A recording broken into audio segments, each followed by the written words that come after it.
بسم اللہ الرحمن الرحیم۔ السلام علیکم ناظرین، انداز بیان چینل کے ساتھ شہباز شفقت مرزا۔ ناظرین، آج کی ویڈیو بہت ہی معلوماتی ہے۔ حضرت محمد صلی اللہ علیہ وآلہ وسلم کی اونٹنی قصوہ کا قصہ۔ حضور اکرم صلی اللہ علیہ وآلہ وسلم کی اونٹنی کا نام قصوہ تھا۔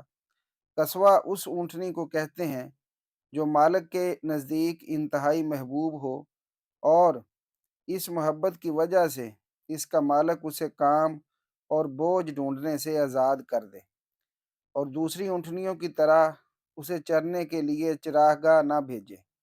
قصوہ اس اونٹنی کو بھی کہتے ہیں جس کے کان یا ناک یا ہونٹ کا کوئی حصہ کٹا ہوا ہو، مگر رسول اللہ صلی اللہ علیہ وآلہ وسلم کی اونٹنی قصوہ اس طرح کے کسی عیب سے پاک تھی۔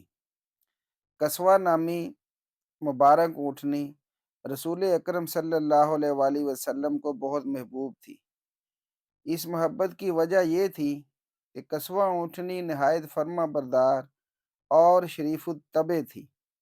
اسلامی تاریخ میں قصوہ اونٹنی کا بڑا مقام ہے۔ قصوہ قبیلہ بنی کشیر کی چراگاہوں میں پیدا ہوئی۔ اس کی رنگت سرخی مائل تھی۔ جب قصوہ 4 سال کی ہوئی تو ابو بکر صدیق رضی اللہ تعالیٰ عنہ نے اسے بنی کشیر سے 800 درہم کے عوض خرید لیا۔ سیرت کی کتابوں میں ہے کہ جب رسول اکرم صلی اللہ علیہ وآلہ وسلم نے صحابہ اکرام رضوان اللہ علیہ اجمعین کو مدینہ منورہ ہجرت کی اجازت دی تو اکثر صحابہ اکرام رضوان اللہ علیہ اجمعین ہجرت کر گئے، مگر آپ صلی اللہ علیہ وسلم نے ابو بکر صدیق رضی اللہ تعالیٰ عنہ کو ہجرت سے یہ کہہ کر روکے رکھا کہ شاید اللہ تعالیٰ آپ کے لیے کسی ساتھی کا انتظام کر دے۔ یہ سن کر ابو بکر صدیق رضی اللہ تعالیٰ عنہ نے ہجرت کی تیاری شروع کر دی اور بنی کشیر سے 2 تیز رفتار اور طاقتور اونٹنیاں خرید لی۔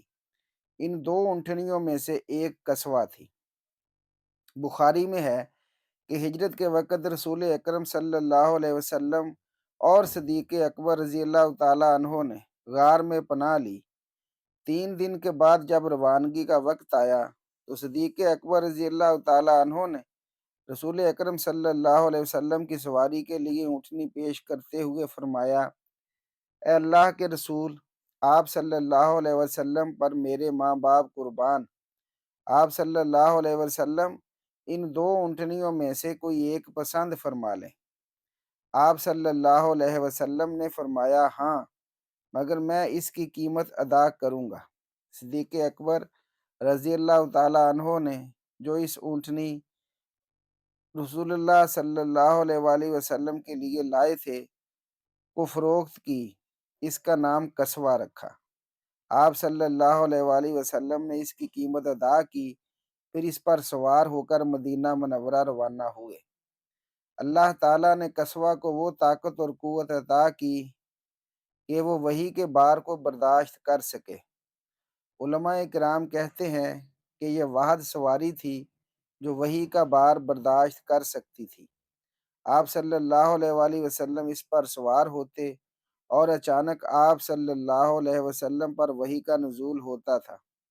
وحی کے نزول کے وقت آپ صلی اللہ علیہ وسلم کا جسم اطہر اپنے وزن سے کئی گنا بھاری ہو جاتا تھا، یہاں تک کہ اس کی تاثیر ارد گرد کی چیزوں پر بھی ہوتی تھی۔ حضرت عائشہ صدیقہ رضی اللہ تعالی عنہا فرماتی ہیں، رسول اللہ صلی اللہ علیہ وسلم اپنی اونٹنی پر سوار ہوتے اور اچانک وحی کا نزول ہوتا۔ وحی کا اتنا بوجھ ہوتا تھا کہ ہمیں ایسا معلوم ہوتا گویا قصوہ کی ہڈیاں چٹک جائیں گی۔ وحی کے بوجھ کا اندازہ لگانے کے لیے ایک اور روایت پیش خدمت ہے۔ ایک مرتبہ آپ صلی اللہ علیہ وسلم زید بن ثابت رضی اللہ تعالی عنہ کی ران پر سر مبارک رکھ کر آرام فرما رہے تھے کہ اچانک وحی کا نزول شروع ہو گیا۔ سیدنا زید کہتے ہیں، اللہ کی قسم، قرآن کے بوجھ سے قریب تھا کہ میری ہڈی ٹوٹ جاتی۔ میں سمجھا کہ آج کے بعد میں اپنے پیروں پر نہیں چل سکتا۔ قصوہ کو یہ شرف حاصل ہے کہ اسے 5 اہم مواقع پر شرکت نصیب ہوئی۔ رسول اکرم صلی اللہ علیہ وسلم غزوہ بدر کے لیے اسی پر سوار ہو کر تشریف لے گئے۔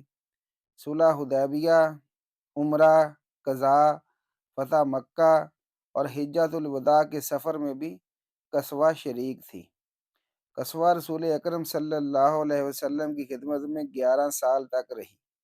آپ صلی اللہ علیہ وسلم کا وصال جہاں تمام صحابہ اکرام رضوان اللہ علیہم اجمعین کے لیے عظیم صدمہ تھا، وہاں قصوہ کے لیے بھی حضور صلی اللہ علیہ وسلم کا وصال ظاہری کسی بڑی مصیبت سے کم نہ تھی۔ صحابہ اکرام اس صدمے سے کچھ نہ کچھ نکل آئے، مگر قصوہ کو رسول اکرم صلی اللہ علیہ وسلم کی جدائی برداشت نہ ہو سکی۔ شدت غم کی وجہ سے خود اپنا بوجھ اٹھانے کے قابل نہ رہی۔ قصوہ نے کھانا پینا ترک کر دیا، آنکھوں سے مسلسل آنسو بہتے رہتے تھے، یہاں تک کہ صحابہ اکرام نے اس پر رحم کھاتے ہوئے اس کی آنکھوں پر پٹی باندھ دی۔ رسول اکرم صلی اللہ علیہ وسلم کے وصال کے بعد قصوہ پر کوئی سوار نہ ہوا۔ ابو بکر رضی اللہ تعالیٰ عنہ کی خلافت کا 1 سال بھی پورا نہیں ہوا کہ قصوہ بھی اس دنیا سے رخصت ہو گئی۔ ناظرین، یہ محبت تھی جانوروں کی بھی حضور اکرم صلی اللہ علیہ وآلہ وسلم کے ساتھ، کہ جب آپ اس دنیا سے تشریف لے گئے تو آپ کے غم کو برداشت نہ کر سکی اور خود بھی اللہ کے پاس چلی گئی۔ اللہ تعالی ہمیں بھی اپنے نبی سے ایسی محبت نصیب کرے، ہم بھی انہی کے نقش قدم پر چلیں اور دنیا اور آخرت کی بھلائیاں پائیں۔ اللہ ہمیں عمل کی توفیق دے، آمین۔